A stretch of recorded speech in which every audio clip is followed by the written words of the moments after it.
La distribución de funciones entre el caballo y el jinete. En el primer tomo de El Capital, escribió Karl Marx, el descubrimiento de los yacimientos de oro y plata de América, la cruzada de exterminio, esclavización y sepultamiento en las minas de la población aborigen, el comienzo de la conquista y el saqueo de las Indias orientales, la conversión del continente africano en cazadero de esclavos negros, son todos hechos que señalan los albores de la era de producción capitalista. Estos procesos idílicos representan otros tantos factores fundamentales en el movimiento de la acumulación originaria. El saqueo interno y externo fue el medio más importante para la acumulación primitiva de capitales que, desde la Edad Media, hizo posible la aparición de una nueva etapa histórica en la evolución económica mundial. A medida que se extendía la economía monetaria, el intercambio desigual iba abarcando cada vez más capas sociales y más regiones del planeta. Ernest Mandel ha sumado el valor del oro y la plata arrancados de América hasta 1660. El botín extraído de Indonesia por la Compañía Holandesa de las Indias Orientales desde 1650 hasta 1780. Las ganancias del capital francés en la trata de esclavos durante el siglo XVIII. Las entradas obtenidas por el trabajo esclavo en las Antillas Británicas y el saqueo inglés de la India durante medio siglo. El resultado supera el valor de todo el capital invertido en todas las industrias europeas hacia 1800. Mandel hace notar que esta gigantesca masa de capitales creó un ambiente favorable a las inversiones en Europa, estimuló el espíritu de empresa y financió directamente el establecimiento de manufacturas que dieron un gran impulso a la revolución industrial. Pero al mismo tiempo, la formidable concentración internacional de la riqueza en beneficio de Europa impidió en las regiones saqueadas el salto a la acumulación de capital industrial. La doble tragedia de los países en desarrollo consiste en que no solo fueron víctimas de ese proceso de concentración internacional, sino que posteriormente han debido tratar de compensar su atraso industrial, es decir, realizar la acumulación originaria de capital industrial en un mundo que está inundado con los artículos manufacturados por una industria ya madura, la occidental. La industrialización del tercer mundo. Revista Amaru número 6, Lima, abril-junio de 1968. Las colonias americanas habían sido descubiertas, conquistadas y colonizadas dentro del proceso de la expansión del capital comercial. Europa tendía sus brazos para alcanzar al mundo entero.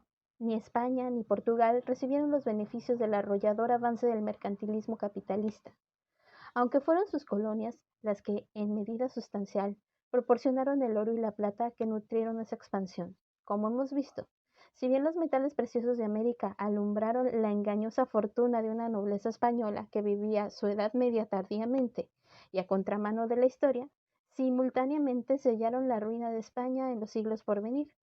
Fueron otras las comarcas de Europa que pudieron incubar el capitalismo moderno, valiéndose en gran parte de la expropiación de los pueblos primitivos de América. A la rapiña de los tesoros acumulados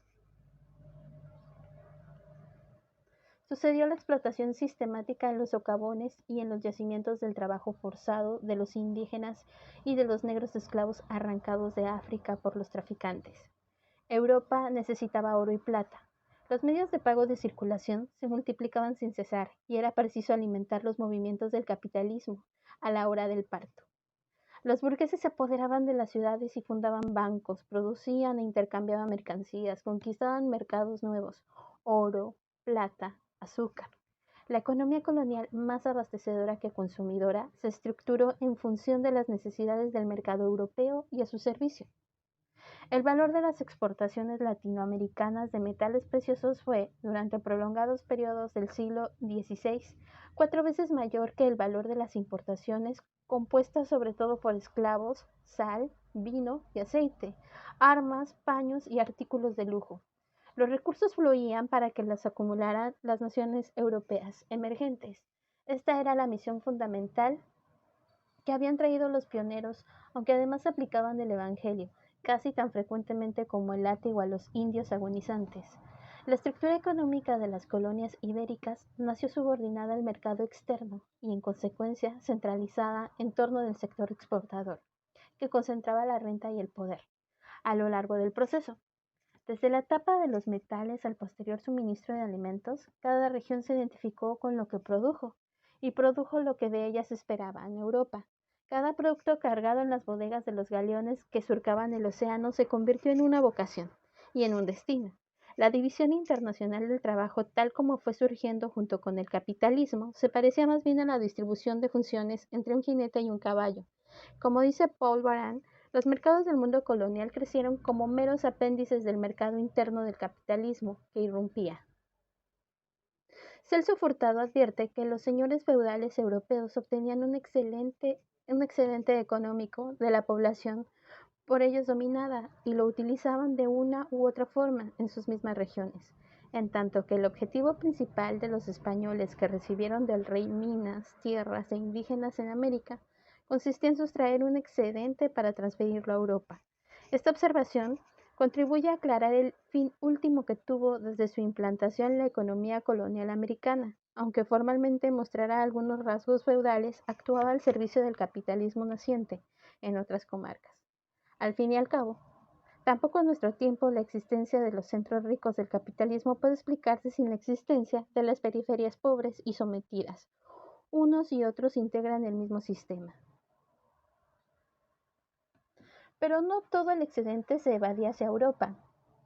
La economía colonial estaba regida por los mercaderes, los dueños de las minas y los grandes propietarios de tierras, quienes se repartían el usufructo de la mano de obra indígena y negra bajo la mirada celosa y omnipotente de la corona y su principal asociada, la Iglesia. El poder estaba concentrado en pocas manos, que enviaban a Europa metales y alimentos, y de Europa recibían los artículos suntuarios a cuyo disfrute consagraban sus fortunas crecientes. No tenían las clases dominantes el menor interés en diversificar las economías internas, ni en elevar los niveles técnicos y culturales de la población. Era otra su función dentro del engranaje internacional, para el que actuaban, y la inmensa miseria popular, tan lucrativa desde el punto de vista de los intereses reinantes, impedía el desarrollo de un mercado interno de consumo. Una economista francesa, Garnier L'Économie de l'Amérique latine, París 1949, sostiene que la peor herencia colonial de América Latina, que explica su considerable atraso actual, es la falta de capitales. Sin embargo, toda la información histórica muestra que la economía colonial produjo en el pasado una enorme riqueza a las clases asociadas dentro de la región, al sistema colonialista de dominio. La cuantiosa mano de obra disponible, que era gratuita o prácticamente gratuita, y la gran demanda europea por los productos americanos hicieron posible, dice Sergio Bagú, una precoz y cuantiosa acumulación de capitales en las colonias ibéricas. El núcleo de beneficiarios, lejos de irse ampliando, fue reduciéndose en proporción a la masa de la población, como se desprende del hecho cierto de que el número de europeos y criollos desocupados aumentara sin cesar.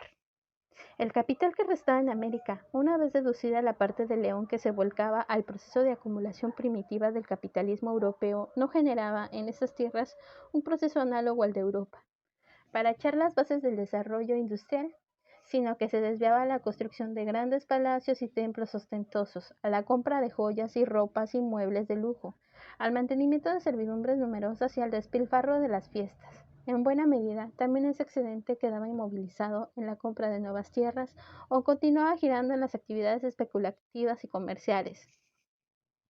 En el ocaso de la era colonial, encontrará Humboldt en México una enorme masa de capitales amontonados en manos de los propietarios de minas o en las de negociantes que se han retirado del comercio. No menos de la mitad de la propiedad raíz y del capital total de México pertenecía, según su testimonio, a la Iglesia, que además controlaba buena parte de las tierras restantes mediante hipotecas. Los mineros mexicanos invertían sus excedentes en la compra de latifundios y en los empréstitos en hipoteca, al igual que los grandes exportadores de Veracruz y Acapulco. La jerarquía clerical extendía sus bienes en la misma dirección. Las residencias capaces de convertir al plebeyo en príncipe y los templos despampanantes nacían como los hongos después de la lluvia. En el Perú, a mediados del siglo XVII, grandes capitales procedentes de los encomenderos mineros, inquisidores y funcionarios de la administración imperial se volcaban al comercio. Las fortunas nacidas en Venezuela del cultivo del cacao, iniciado a fines del siglo XVI, látigo en mano, A costa de legiones de esclavos negros, se invertían en nuevas plantaciones y otros cultivos comerciales, así como en minas, bienes raíces, urbanos, esclavos y hatos de ganado.